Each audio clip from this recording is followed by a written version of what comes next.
The sound of gunfire echoed through the dusty streets of Sweetwater Creek as Zelda Harris ducked behind a water trough, her heart hammering against her ribs. It was 1875, and the small Arizona Territory town she'd called home for just 3 days was now under attack by a gang of ruthless outlaws.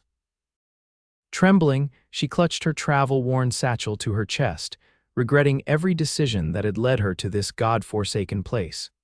Zelda had come west with dreams of independence after her parents' passing left her alone in Boston. At 22, the teaching position in Sweetwater Creek had seemed like providence. Now, as bullets splintered wood mere inches from her head, those dreams felt like foolish fantasies. "Get to the general store," someone shouted nearby. "They're after the bank, not us." Gathering her courage, Zelda made a desperate dash across the street, her blue calico dress billowing around her ankles. The crack of another gunshot sent her stumbling through the general store's doorway, where she collapsed against a barrel of flour, sending a white cloud into the air. "You all right, miss?" The storekeeper, an elderly man with kind eyes, helped her to her feet. "Best stay down. Rogers' gang has been terrorizing these parts for months now." Zelda nodded, too frightened for words, and crawled behind the counter. The shooting continued for what felt like hours, but was likely only minutes before an eerie silence fell over Sweetwater Creek. Then came the thundering of hooves. "Marshall's posse," the storekeeper whispered hopefully, "or Army patrol from Fort Bravado." But the hope in his eyes died as 4 rough-looking men burst through the door, bandanas pulled up over their faces, guns drawn. "Empty the register, old man," the tallest one snarled. "And anything valuable your customers might be carrying." Zelda pressed herself against the wall, praying they wouldn't notice her. But luck wasn't with her. A 5th man entered, blood streaming from a wound on his arm. "Boss, we gotta move. Hudson got himself shot," he panted. The leader turned, his eyes scanning the store and landing directly on Zelda. "Well now, what have we here?" A cruel smile spread across his face as he approached her hiding spot. "Stand up, pretty lady." With shaking legs, Zelda obeyed, her eyes downcast. "Look at me when I'm talking to you," he demanded, reaching for her face. Instinctively, Zelda covered her face with her hands, turning away from his touch. The outlaw laughed. "Got ourselves a shy one, boys. Maybe we should take her along. Could use some company on the trail." The storekeeper protested. "Leave her be. She's just the new schoolteacher." His words earned him a vicious backhand that sent him sprawling to the floor. Zelda whimpered behind her hands, certain her fate was sealed, when suddenly the store's front window shattered in an explosion of glass. The outlaws spun around, guns raised as a commanding voice called out from the street. "Rogers, it's Deputy Yates Reynolds. You and your men throw down your weapons and come out with your hands high. It's a trap," one of the outlaws hissed. "Back door." In their haste to escape, they seemed to forget about Zelda. All except the leader, who grabbed her arm, dragging her toward the rear of the store. "You're coming with me. Insurance in case that deputy gets any brave ideas." Zelda struggled against his grip, but he was far stronger. He pulled her roughly through the back door into an alley where horses waited. The sounds of gunfire erupted again from the front of the store. "Get on," he ordered, shoving her toward a rangy black stallion. Before she could comply or resist, a shot rang out from the far end of the alley. The outlaw cursed, returning fire while using Zelda as a shield. "Let her go, Rogers." The voice was different now, closer, and Zelda caught sight of a tall figure at the alley's entrance, a Winchester rifle aimed steadily at her captor. "Not happening, Cowboy. She's my ticket out of here." What happened next was a blur. The outlaw's grip loosened momentarily as he adjusted his aim. Zelda seized the opportunity, driving her elbow back into his stomach with all her might. He grunted, his hold breaking enough for her to wrench free and dive behind a stack of empty crates. 2 shots cracked almost simultaneously. The outlaw screamed, dropping to one knee, his gun falling from his hand. The cowboy advanced, his rifle trained unwavering on the wounded man. "Next one goes between your eyes, Rogers. Surrender now." Cursing, the outlaw raised his hands. "You'll hang for this, Reynolds." "Only guilty men hang in this territory," came the steady reply as the cowboy produced a pair of manacles from his vest pocket. With practiced efficiency, he secured the outlaw's hands behind his back. Once Rogers was bound, the cowboy turned his attention to where Zelda huddled behind the crates. She remained curled into herself, face hidden behind her hands, body trembling uncontrollably. "Madam," his voice gentled considerably, "it's over now, you're safe." When she didn't respond, he approached slowly, holstering his weapon. Zelda heard his spurs jingling with each careful step. "Miss, are you hurt?" She couldn't speak, couldn't move, frozen by terror and shock. She sensed him kneeling before her, his shadow falling across her hunched form. "Hey now," he spoke softly, almost tenderly. The cowboy lifted her chin with a gentle finger, carefully pulling her hands away from her face. "You're safe with me." For the first time, Zelda looked directly at her rescuer. Deputy Yates Reynolds had eyes the color of summer sky, creased at the corners from years squinting against the harsh western sun. A strong jaw covered with 2 days' worth of stubble-framed lips that were surprisingly gentle in their set. There was kindness in his weathered face and something else, a steadiness that made her racing heart begin to slow. "I've got you," he assured her, offering a handkerchief for the tears she hadn't realized were streaming down her face. "What's your name, miss?" "Zelda," she managed, her voice barely above a whisper. "Zelda Harris, I'm the new schoolteacher." A flicker of recognition passed over his features. "Miss Harris, town's been expecting you." He glanced at the bound outlaw, then back to her. "Not the welcome we had planned, I'm afraid." Despite everything, a small, fragile smile formed on Zelda's lips. "I certainly hope not, Deputy Reynolds." "Yates," he corrected gently. "Call me Yates." He stood, offering his hand.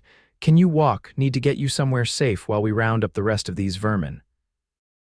Zelda placed her trembling hand in his much larger one, allowing him to help her to her feet. When her knees buckled, his arm went around her waist, strong and secure. "I've got you," he repeated, and somehow, despite the chaos of the day, despite the lingering danger, Zelda believed him. By sunset, the Rogers gang had been locked away in Sweetwater Creek's small jail, awaiting transfer to the territorial prison in Yuma. Zelda found herself sitting in the marshal's office, a cup of hot tea warming her hands as Yates finished his report at a nearby desk. The town's doctor had examined her and found nothing more serious than bruising and shock. "You're fortunate Deputy Reynolds acted when he did," Marshal Collins said, a gray-haired man with a substantial mustache. "Rogers has a reputation for taking hostages. Not all of them have been recovered alive." Zelda shuddered, the tea sloshing in her cup. "That's enough, Marshal," Yates interrupted, throwing a concerned glance her way. "Miss Harris has been through plenty today without hearing those stories. Of course, of course." The Marshal cleared his throat. "Miss Harris, we've arranged for you to stay at Mrs. Wilkins' boarding house until the schoolteacher's cottage is properly prepared. It should only be a few more days." "Thank you," Zelda said quietly. "Everyone has been very kind." "Least we can do," the Marshal replied. "Sweetwater Creek might be rough around the edges, but we value education and brave women willing to bring it to our children." "Brave?" Zelda almost laughed. She hadn't felt brave cowering behind that counter. But she kept this thought to herself, nodding instead. "I'll escort Miss Harris to the boarding house," Yates offered, standing from his desk. Outside, the desert evening had brought cooler air, the first stars appearing in a deepening indigo sky. Yates walked beside Zelda, matching his long stride to her shorter one. For several minutes, they moved in silence, the events of the day hanging between them. "I wasn't brave," Zelda finally said, voicing her earlier thought. "I was terrified." Yates glanced down at her. "Being brave isn't about not feeling fear, Miss Harris. It's about what you do despite it. You fought back against Rogers when many would have surrendered to panic." "I acted on instinct." "Good instincts, then," he replied with a slight smile. "Most people freeze completely in such situations." They reached the boarding house, a 2-story clapboard building with a neat picket fence and carefully tended flowers blooming despite the arid climate. Yates opened the gate for her, then hesitated at the foot of the porch steps. "Miss Harris." "Zelda," he began, his voice uncharacteristically uncertain, "I'm truly sorry about today. This isn't the Sweetwater Creek I know. Most days it's peaceful. Good people trying to build something lasting out here. Zelda studied his face in the soft glow of the porch lantern. There was sincerity there and something that looked almost like pleading. "Are you asking me not to leave, Deputy Reynolds?" His eyes widened slightly before crinkling at the corners. "I suppose I am. The children need you. And—" He paused, adjusting his hat. "I'd like the chance to show you there's more to our town than outlaws and gunfights." Before she could respond, the door opened, revealing a plump, pleasant-faced woman in her 50s. "There you are, my dear," Mrs. Wilkins exclaimed. "I've been so worried." Come in, come in. I've hot food waiting and a warm bath being drawn. You poor thing." Zelda found herself ushered inside, but not before turning back to Yates with a small, genuine smile. "Thank you again, Deputy. Perhaps you can show me the better side of Sweetwater Creek someday soon." His answering smile was warm. "Count on it, Miss Harris. Sleep well." The door closed between them, but Zelda carried the image of his smile with her as Mrs. Wilkins fussed and clucked, leading her toward promised comfort after the most harrowing day of her life. Morning brought sunshine streaming through lace curtains, and the scent of coffee and biscuits wafting up from the boarding house kitchen. For a moment, Zelda lay disoriented, the events of the previous day feeling like a terrible nightmare. Then the soreness in her muscles reminded her it had been all too real. A knock at her door preceded Mrs. Wilkins' cheerful voice. "Breakfast in 15 minutes, Miss Harris, and you have visitors waiting downstairs." Visitors. Zelda dressed hastily in a simple blue skirt and white shirtwaist, pinning her chestnut hair into a modest chignon. When she descended the stairs, she found the parlor occupied by 3 women and Deputy Reynolds, the latter looking somewhat uncomfortable amidst the feminine decor. Yates stood immediately upon seeing her, removing his hat. "Good morning, Miss Harris. Hope you're feeling better today." "I am, thank you," she replied, though in truth she felt fragile, like fine china with a hairline crack. A stern-looking woman with iron-gray hair stepped forward. "Miss Harris, I'm Hortense Blackburn, head of the school board. These are my colleagues, Mrs. Porter and Mrs. Eastman." The women nodded politely, their eyes studying Zelda with undisguised curiosity. "We've come to discuss your position," Mrs. Blackburn continued, "after yesterday's incident. We would understand if you wish to return east." Zelda felt a flutter of panic. After a night's rest, she had indeed questioned whether she should stay in this wild place so different from her Boston home. But now, faced with the prospect of admitting defeat, something stubborn awoke within her. "I signed a contract, Mrs. Blackburn," she said with more confidence than she felt. "I intend to honor it." Relief visibly passed over the women's faces. "Excellent," Mrs. Blackburn declared. "The school term begins Monday. We've arranged for the Wilkins boy to escort you to the schoolhouse tomorrow to become familiar with it." Mrs. Porter, a younger woman with kind eyes, added, "We're so pleased you weren't harmed yesterday, Miss Harris. The whole town is talking about your bravery." Zelda felt her cheeks warm. "Deputy Reynolds is the brave one. I merely survived." "Nonsense," Mrs. Eastman chimed in. "Rogers is telling anyone who will listen how you nearly broke his ribs. We need that kind of spirit teaching our children." This unexpected approval from the school board ladies left Zelda momentarily speechless. She glanced at Yates, who was watching her with something like admiration in his eyes. After the school board departed, promising to send over curriculum materials later that day, Yates lingered. "I have something for you," he said, producing a small object from his pocket. "Found it in the alley after everything settled, thought it might be yours." In his palm lay a silver locket, its chain broken. Zelda gasped, her hand flying to her throat where the locket had hung yesterday. "My parents," she whispered, taking it from him with trembling fingers. "Their miniatures are inside. I thought I'd lost it forever. Chain needs mending, but the locket itself seems intact." Tears threatened as Zelda closed her fingers around the precious keepsake. "Thank you." "You can't know what this means to me," his expression softened. "I think maybe I can." Mrs. Wilkins chose that moment to announce breakfast was getting cold, breaking the moment between them. "I should go," Yates said, placing his hat back on his head.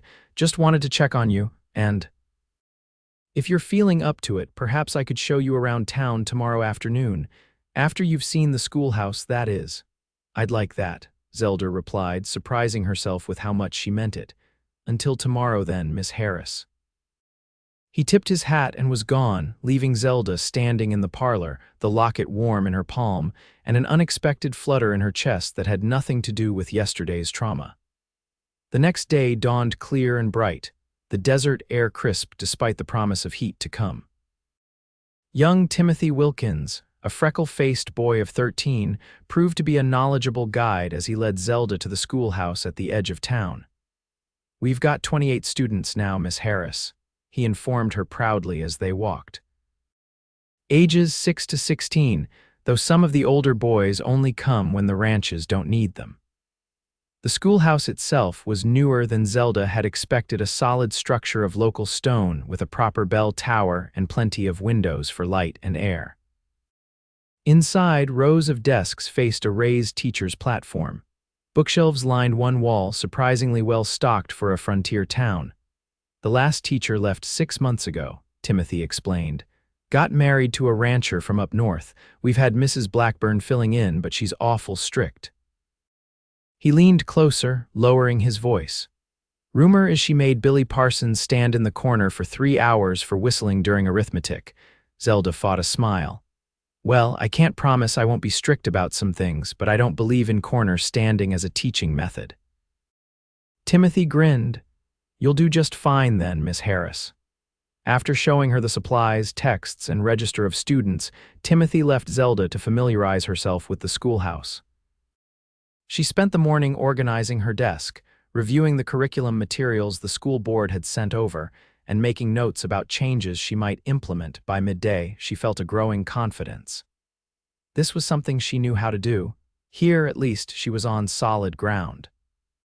The sound of approaching hoofbeats drew her to the window.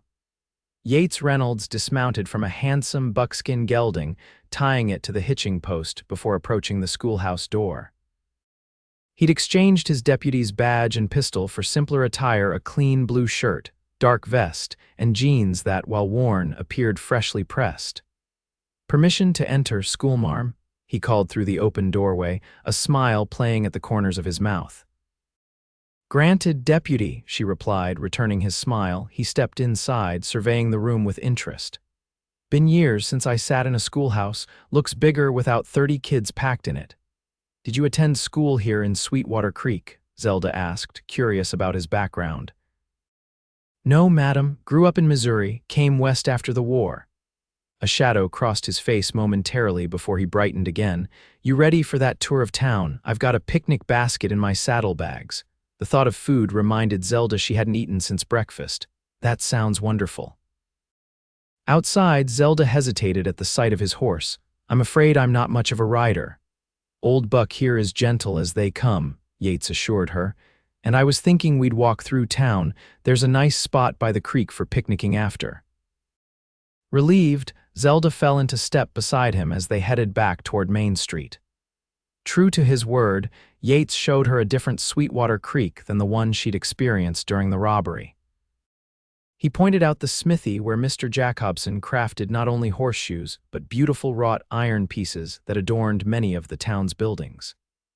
They passed the millinery shop, where Mrs. Thompson created hats that rivaled those in Eastern fashion magazines, and the doctor's office, where Dr. Miller treated everything from snakebites to childbirth with equal competence. "And here," Yates said, stopping before a small building with a freshly painted sign, "is my pride and joy." The sign reads Sweetwater Creek Lending Library. "A library," Zelda exclaimed in surprise. "I didn't expect a bunch of uneducated cowboys to have a library." There was no offense in his tone, only amusement. "I didn't mean, I know what you meant," he said gently. "And you're not wrong about most frontier towns, but this one's different." He produced a key from his pocket. "Come see." The library was small but immaculately kept, with shelves lining every wall and a reading table in the center. Sunlight streamed through clean windows, illuminating the surprisingly diverse collection. "It was just a shelf of books in the marshal's office when I arrived 5 years ago," Yates explained, running his hand along a row of leather-bound volumes. "Started adding to it with my own books, then got others in town to contribute. Now we get regular shipments from back east. Zelda moved through the room in wonder, noting classics alongside scientific journals, poetry collections, and practical manuals on everything from animal husbandry to medicine. "You did all this?" she asked, turning to find him watching her with that same gentle intensity she'd noticed before. "Had help," he demurred. "But yes, it was my project initially. Education matters out here just as much as it does in Boston or New York, maybe more." In that moment, something shifted in Zelda's perception of Deputy Yates Reynolds and of Sweetwater Creek itself. This wasn't just a rough frontier outpost, it was a community with aspirations beyond mere survival. "It's wonderful," she said sincerely. "Libraries open to all," he told her, "including the schoolteacher who's welcome to borrow anything that might help with lessons." "Thank you." "I'll certainly take advantage of that." They continued their tour, with Yates introducing her to various townspeople along the way. Everyone greeted her warmly, many expressing relief that she hadn't been frightened away by the Rogers gang incident. By the time they reached the creek that gave the town its name, Zelda felt something she hadn't expected: a sense of belonging. The creek itself was a revelation, a ribbon of clear water flowing through cottonwoods and willows that provided blessed shade from the afternoon sun. Yates spread a blanket in a grassy spot and unpacked a simple but appetizing lunch of fried chicken, biscuits, apple slices, and a jar of sweet tea. "Did you make all this yourself?" Zelda asked as he handed her a tin plate. A flush crept up his neck. "Mrs. Collins, the marshal's wife, might have helped a bit, but I did fry the chicken." "It's delicious," she assured him after taking a bite. They ate in companionable silence for a while, the gurgle of the creek and birdsong providing a peaceful backdrop. Eventually, Zelda's curiosity got the better of her. "May I ask you something, Deputy Reynolds?" "Yates," he corrected again. "And yes, you may. How did you come to be a lawman in Sweetwater Creek? You're obviously educated with your love of books." He set down his plate, considering her question. "Came west like a lot of men after the war, restless, I suppose. Tried my hand at prospecting, cattle driving, even ranch work for a spell." His gaze drifted to the flowing water. "Was passing through here when the town had trouble with cattle rustlers. Previous deputy had been killed, and Marshal Collins was laid up with a broken leg. I helped organize some of the local men to track down the rustlers." "And they asked you to stay on as deputy," Zelda guessed. Yates nodded. "Felt right somehow. This town, it's got good people trying to build something lasting. They deserve protection."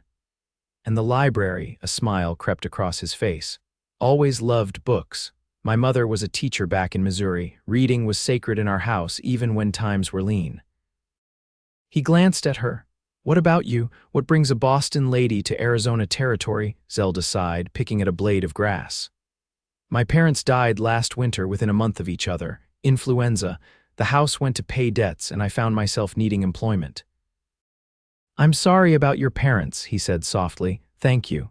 She twisted the blade of grass between her fingers. "Teaching was one of the few respectable options for a woman alone when I saw the advertisement for a position out west. It seemed like a fresh start.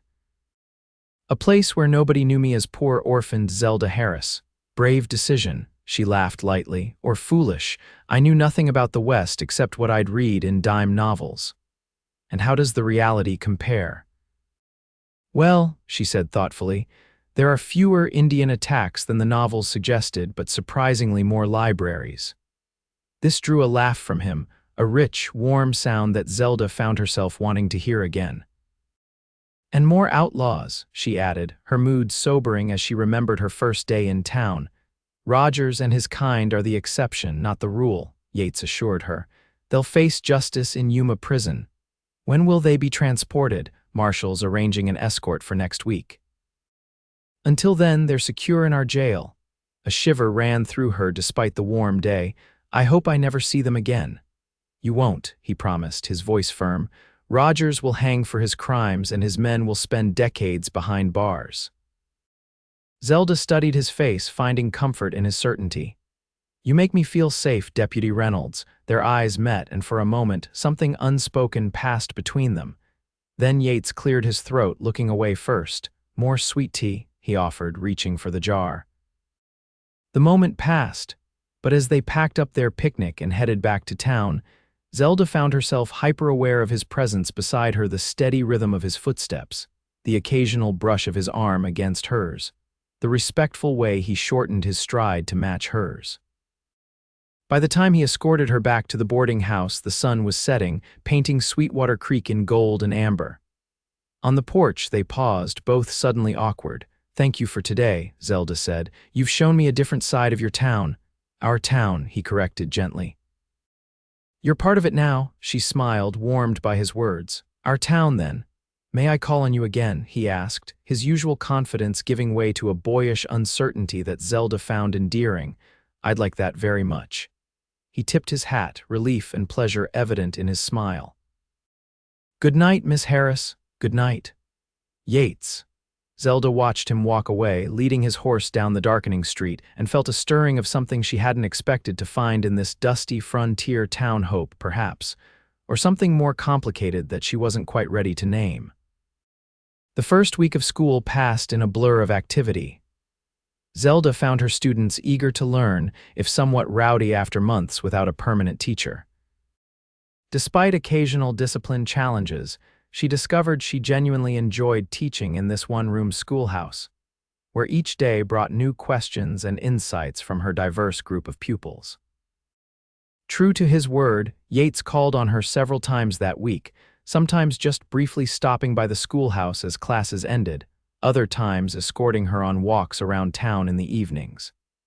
They fell into an easy friendship, discovering shared interests in literature, history, and music. On Sunday, he accompanied her to church, where Zelda met more townspeople and was invited to join the ladies' quilting circle. By the time the Rogers gang was transported to Yuma prison the following Tuesday, with Yates among their armed escort, Zelda had begun to feel truly at home in Sweetwater Creek. The deputy's absence, expected to last 10 days for the journey to Yuma and back, left an unexpected hollow in her daily routine. Zelda threw herself into her teaching, expanding the curriculum to include more advanced mathematics for the older students and introducing music lessons using the small organ in the corner of the schoolhouse. 11 days after the prison transport departed, Zelda was just dismissing her students for the day when Timothy Wilkins burst through the schoolhouse door, breathless and wide-eyed. "Miss Harris, they're back, the marshal and the deputies, they just rode in." Zelda's heart leapt, but she maintained her composure in front of her students. "Thank you for the information, Timothy. Now, everyone, remember your reading assignment for tomorrow." As the children gathered their things and filed out, Zelda found herself unnecessarily straightening her desk, smoothing her skirt, and checking her reflection in the small mirror she kept in her drawer. Scolding herself for such vanity, she gathered her materials and stepped outside, locking the schoolhouse behind her. The town's main street was unusually busy as she made her way toward the boarding house. Outside the marshal's office, a small crowd had gathered, and Zelda found herself drawn toward it despite her intention to go directly home. She spotted Marshal Collins on the porch, speaking with several townspeople. Of Yates, there was no sign. A flutter of worry stirred in her chest as she approached. "Marshal," she called, "welcome back." The older man turned, his expression grim. "Miss Harris, good to see you. Is everything all right? Were there problems with the transport?" The marshal's eyes darted toward the doctor's office across the street. "Rogers had friends we didn't expect. Ambush in Apache Pass." Zelda's hand flew to her throat. "Was anyone hurt?" "Lost Deputy Wilson," the marshal said heavily, "and Reynolds took a bullet." The world seemed to tilt beneath her feet. "Yates is wounded. How badly?" "Doc's with him now. Bullet caught him in the shoulder, lost a fair amount of blood, but he's strong." The marshal studied her face. "He was asking for you, actually. Might do him good to see a friendly face if you're willing." "Of course," Zelda said immediately. "I'll go now." The doctor's office was quiet compared to the bustle outside. Dr. Miller, a balding man with spectacles and a perpetually worried expression, met her in the small waiting area. "Miss Harris, I assume you're here about our deputy." Yes, the marshal said I might see him, Dr. Miller nodded. Briefly, he's weak but stable. Bullet went clean through the shoulder, missed anything vital, he's lucky a few inches lower. He didn't finish the thought. He's resting now, but he's been restless. Perhaps your presence will calm him. He led her to a small, clean room at the back of the office. Yates lay on a narrow bed, his face pale against the white pillowcase, his left shoulder heavily bandaged. His eyes were closed, his breathing shallow but regular. Deputy Reynolds, the doctor said softly, you have a visitor. Yates's eyes fluttered open, unfocused at first, then clearing as they found Zelda. A weak smile touched his lips. You came, he murmured, his voice raspy. Of course I did. Zelda moved to his bedside, fighting the urge to take his hand. The marshal told me what happened. I was worried. Not as worried as I was, he said with a ghost of his usual humor. Thought for a while there I might not make it back. Don't talk like that, she admonished gently. Doctor. Miller says you'll recover fully. Doc's an optimist. Yates shifted slightly, wincing. Rogers got away. 2 of his men helped him escape during the ambush. That doesn't matter now. What matters is that you rest and heal. He studied her face, his blue eyes intense despite his weakened state. It does matter. He's dangerous, Zelda, and he holds grudges. A chill ran through her at his words. You think he might return to Sweetwater Creek, not right away, but eventually? Yes, man like that doesn't forgive being captured. Dr. Miller cleared his throat from the doorway. That's enough excitement for now, Deputy. Miss Harris, perhaps you could return tomorrow. My patient needs rest. Zelda nodded, rising reluctantly. I'll come after school lets out. Zelda, Yates said as she turned to leave, be careful, keep your doors locked. The concern in his eyes touched her deeply. I will. Now rest, please. Outside, the sunset painted the sky in fiery hues, but Zelda barely noticed, her mind churning with worry both for Yates's recovery and the unsettling news about Rogers' escape. That night, she checked the locks on her boarding house window and door twice before retiring, the deputy's warning echoing in her mind. Yates's recovery progressed steadily over the next 2 weeks. Zelda visited him daily, initially at the doctor's office and later at his small house on the edge of town once he was well enough to return home. Their conversations deepened during these visits, ranging from childhood memories to hopes for the future. With each passing day, Zelda found herself more drawn to the quiet strength and thoughtfulness of the injured lawman. By early October, Yates had recovered enough to return to light duties at the marshal's office, though Dr. Miller strictly forbade him from riding patrol or engaging in any strenuous activity that might reopen his wound. One crisp Saturday afternoon, Zelda found herself accompanying him on a slow walk along the creek path, the cottonwoods ablaze with autumn gold. School board seems pleased with your work, Yates remarked as they paused to rest on a fallen log. Mrs. Blackburn was singing your praises at the town council meeting yesterday, Zelda laughed in surprise. Mrs. Blackburn. The same woman who warned me on my first day that frontier children require a firm hand and stricter discipline than their eastern counterparts, the very same. His eyes crinkled with amusement. Said your music lessons have worked miracles with the Watson twins. Apparently they're less likely to put frogs in people's pockets when they're learning to play the harmonica. Music soothes the savage beast, Zelda quipped, then grew more serious. I've come to love teaching here. The children are so eager, so unaffected compared to some I taught in Boston. And what about the town itself? Yates asked, studying her profile. Any regrets about coming west? Zelda considered the question honestly. There are things I miss about Boston concerts, museums, paved streets without ankle-deep dust, she smiled. But no regrets. Sweetwater Creek has given me something I didn't expect. What's that? She turned to face him, suddenly aware of how close they were sitting. A sense of purpose, of belonging, I feel needed here. You are needed, he said softly, by your students, by the town, by... He hesitated, then seemed to gather his courage. By me, Zelda. Her heart quickened at his words, at the unmistakable emotion in his eyes. Yates, the crack of a rifle shot split the air, bark splintered from a tree just inches from where they sat, down. Yates shouted, pulling Zelda off the log and shielding her with his body as a second shot kicked up dirt nearby. "What's happening?" she gasped, fear clutching at her throat. "Someone's shooting at us," he growled, already drawing his revolver despite his injured shoulder. "Stay low. When I say run, head for those rocks." "I won't leave you, you will," he insisted, his voice leaving no room for argument. "I can't protect you and return fire at the same time." He peered cautiously over the log. "Ready, now run." Zelda scrambled toward the rocky outcropping 20 yards away, her heart pounding in her ears. Behind her, she heard Yates fire twice in quick succession. She reached the rocks and pressed herself against them, trembling. More shots rang out, this time from a different direction. Then silence. "Yates," she called fearfully when the quiet stretched on too long. "Stay there." His voice was strained but strong. "Marshall's coming. I see him and 2 others." Minutes later, though it felt like hours to Zelda, Marshal Collins and 2 armed townsmen arrived, rifles at the ready. Only when Yates signaled that it was safe did Zelda emerge from her hiding place. "Are you hurt?"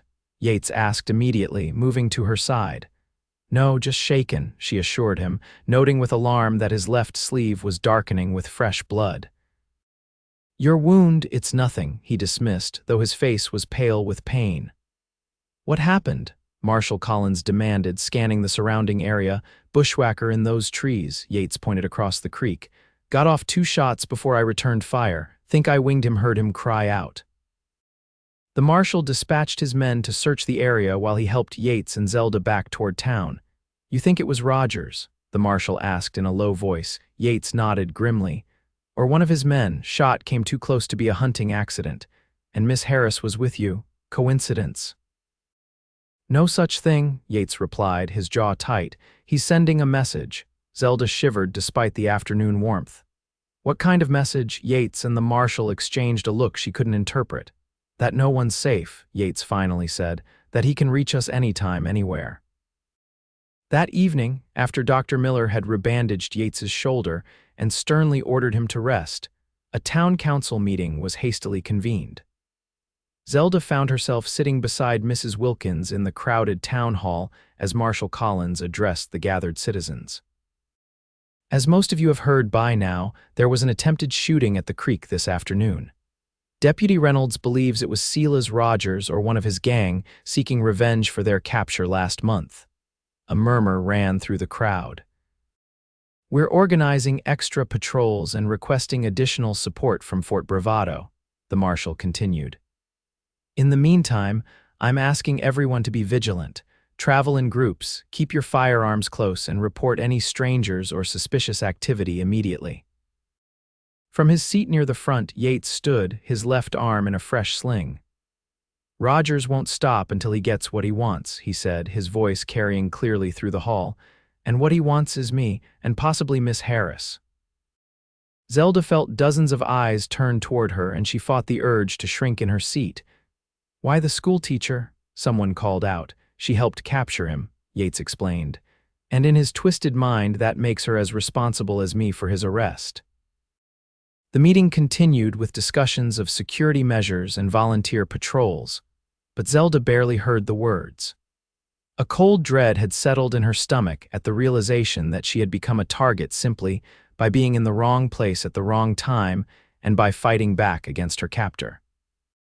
As the meeting dispersed, Yates made his way to her side. "I'll escort you back to the boarding house," he said quietly. "Your shoulder is fine," he insisted, though the tightness around his eyes suggested otherwise. "I'm not letting you walk alone, not tonight." They moved through the darkening streets in silence, both lost in thought.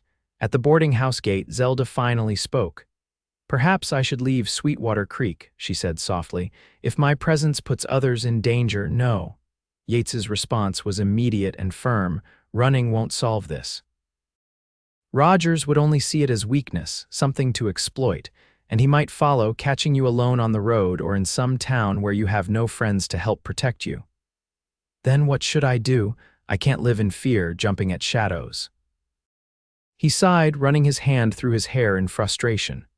"I wish I had a simple answer. All I know is that we're stronger together, the town, the marshal's office, you and I, Something in his tone made her look up, meeting his gaze in the dim light from the porch lantern. Zelda, I. He paused, seeming to struggle for words. When those shots came today, all I could think about was keeping you safe. Not myself, not catching the shooter, just you. Her breath caught. Yates, let me finish, please. He took her hand gently in his. I know this is hardly the right time or circumstance, but Rogers made me realize something today. Life's uncertain, especially out here, and I don't want to waste another day without telling you that I care for you, deeply. Tears pricked at Zelda's eyes, a complex mixture of fear and joy making her voice unsteady. I care for you too. His thumb brushed softly over her knuckles. I have no right to ask anything of you, not with danger hanging over us. But if we get through this, when we get through this, I hope you might consider a future where we face whatever comes next together. It wasn't quite a proposal, but the promise in his words filled Zelda's heart nonetheless. I would like that very much, she whispered. He lifted her hand to his lips, pressing a gentle kiss to her fingers. Get some rest. I'll have a deputy watching the boarding house all night. As she watched him walk away, straight-backed and resolute despite his injury, Zelda knew with sudden clarity that she had found something in Sweetwater Creek worth fighting for, worth staying for, regardless of the danger. The next week passed in tense vigilance. Extra patrols roamed the streets of Sweetwater Creek day and night. Zelda continued teaching, but male parents took turns standing guard outside the schoolhouse. Yates recovered quickly, driven by determination and worry, resuming full duties despite Dr. Miller's protests. No further incidents occurred, but the lack of action only heightened the town's nerves. Rogers was out there somewhere, waiting, watching, planning his revenge. Then came the letter. Marshal Collins brought it to the schoolhouse after classes ended on Friday, his expression grave. This was left at the post office, he said, handing Zelda a folded paper. Addressed to you. With trembling fingers, Zelda opened it. The message was brief and chilling. Tell Reynolds to meet me alone at Hangman's Crossing Sunday noon. Come alone, or I start picking off townfolk one by one. Starting with the schoolteacher. Rogers' Zelda sank into her chair, the paper fluttering from her fingers. He wants to lure Yates into a trap. That's my reading too, the marshal agreed, retrieving the letter. Question is, what do we do about it? You can't possibly be considering letting him go, Zelda said, aghast. Course not. But Rogers will be expecting that. He'll have men watching to make sure Yates comes alone.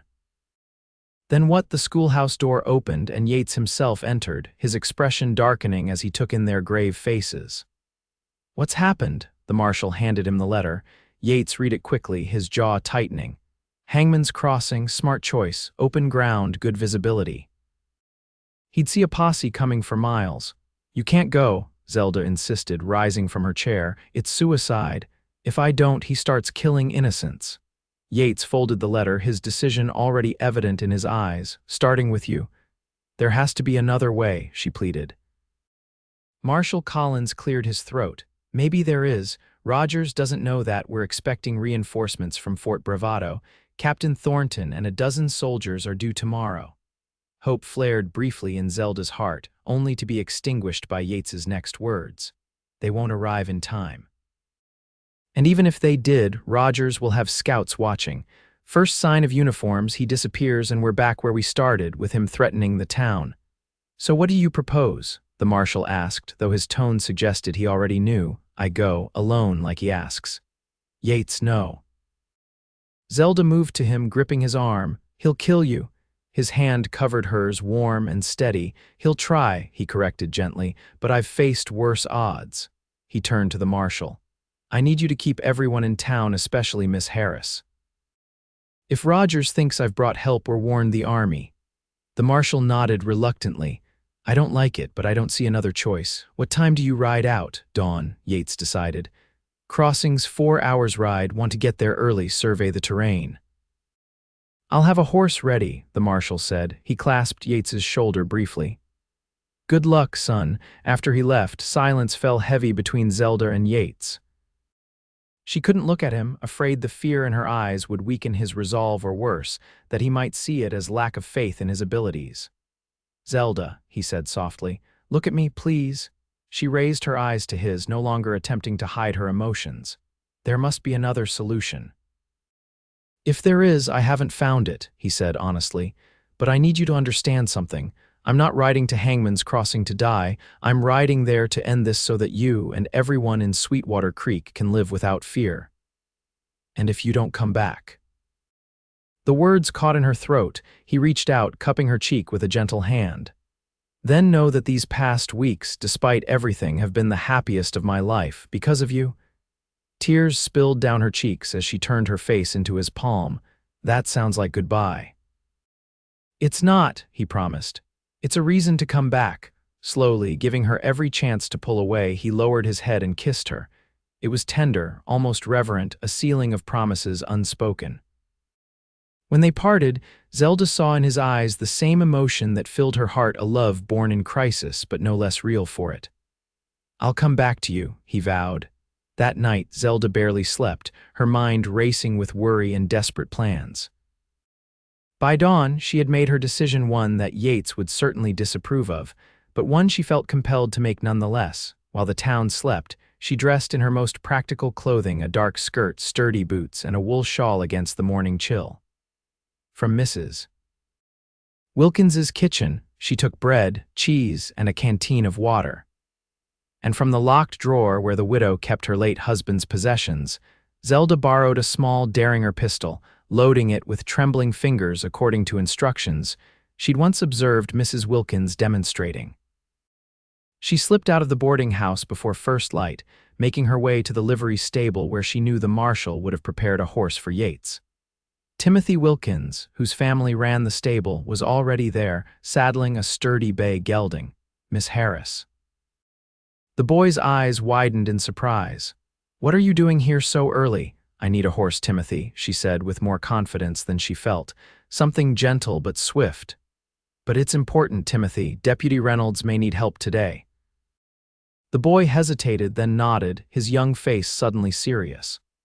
"Take Pepper," he said, indicating a dapple gray mare. "She's steady and has good endurance, but Miss Harris, if you're planning what I think you are—" "Don't worry about me," she assured him, though her stomach was tight with fear. "And please, don't tell anyone you've seen me until noon. By then, it will be too late to stop me anyway." Timothy helped her saddle Pepper and gave her brief instructions on handling the mare. As Zelda mounted awkwardly, having rarely ridden in Boston, the boy pressed something into her hand. "My pa's spyglass," he explained. "Might be useful if you're observing from a distance."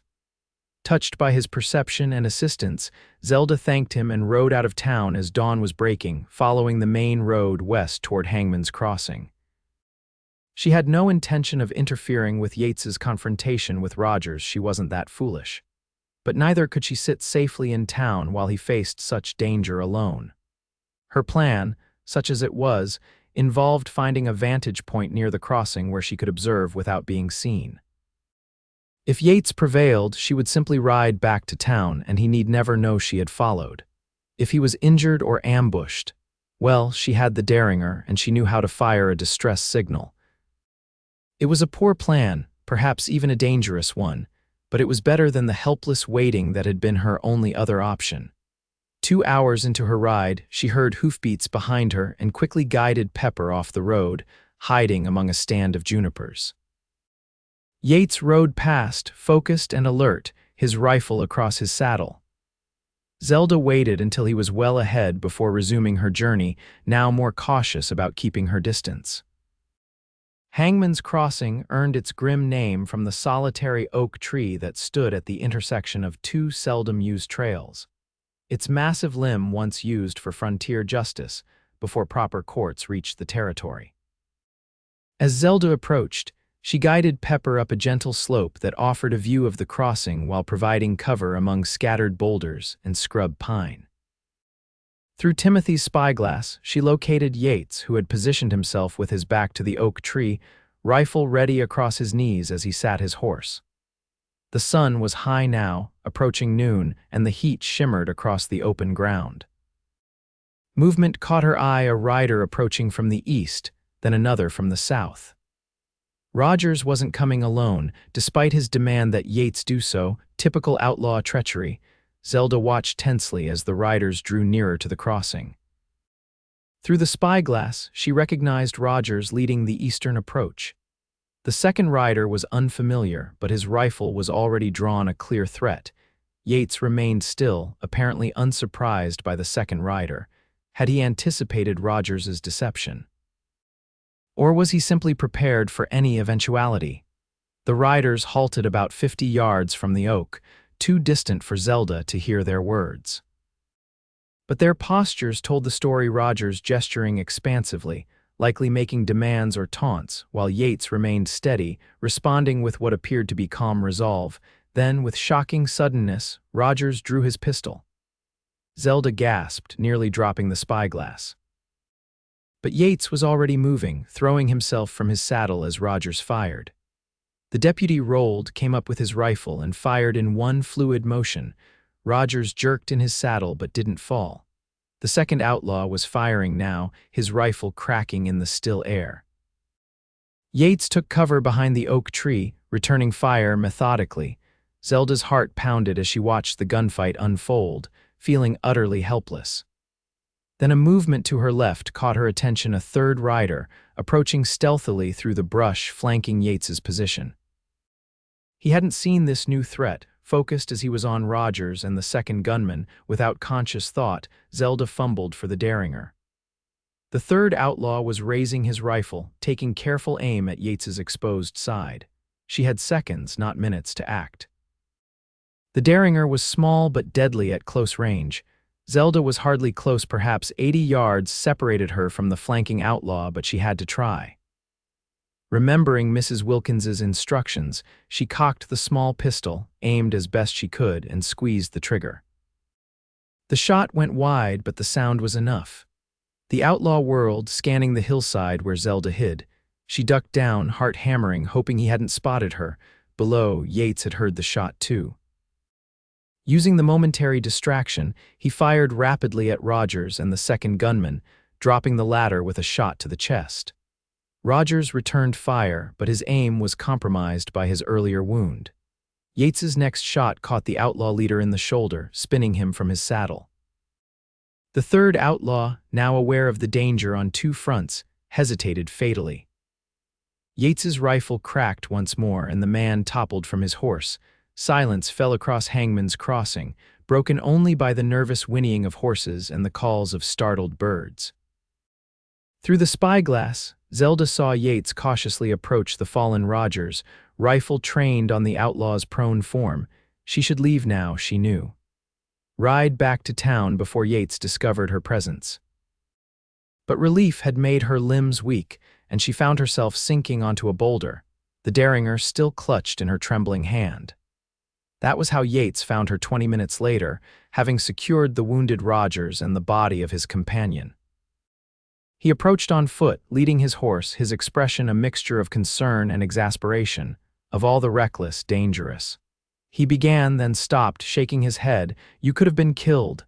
Zelda rose unsteadily to her feet. "I couldn't stay in town." "Not knowing if you were riding into an ambush." "Which I was," he acknowledged, his stern expression softening. "That warning shot probably saved my life. I hadn't spotted Hendricks in the brush." "It wasn't a warning shot," Zelda admitted. "I was aiming for him." Yates stared at her for a moment, then let out a surprised laugh. "Remind me to give you shooting lessons if we're going to make a habit of this." The tension between them broke. Zelda stepped forward, and Yates enveloped her in a tight embrace, heedless of the dust and gunpowder that covered him. "Don't ever scare me like that again," he murmured against her hair. "I could say the same to you," she replied, her voice muffled against his chest. He drew back slightly, looking down at her with an expression that made her breath catch. "Zelda Harris, you are the most surprising, infuriating, brave woman I have ever known." "Is that a compliment, Deputy Reynolds?" "The highest," he assured her, then grew serious. "Rogers is alive but badly wounded. He'll face justice now, for real this time. It's over." Relief washed through her. "Truly over, truly." He brushed a strand of hair from her face. "Which means I can finally ask you something without fear hanging over us." Her heart quickened at his tone.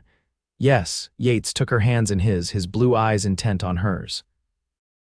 I know we've only known each other a short time, but out here, life teaches you not to waste precious days.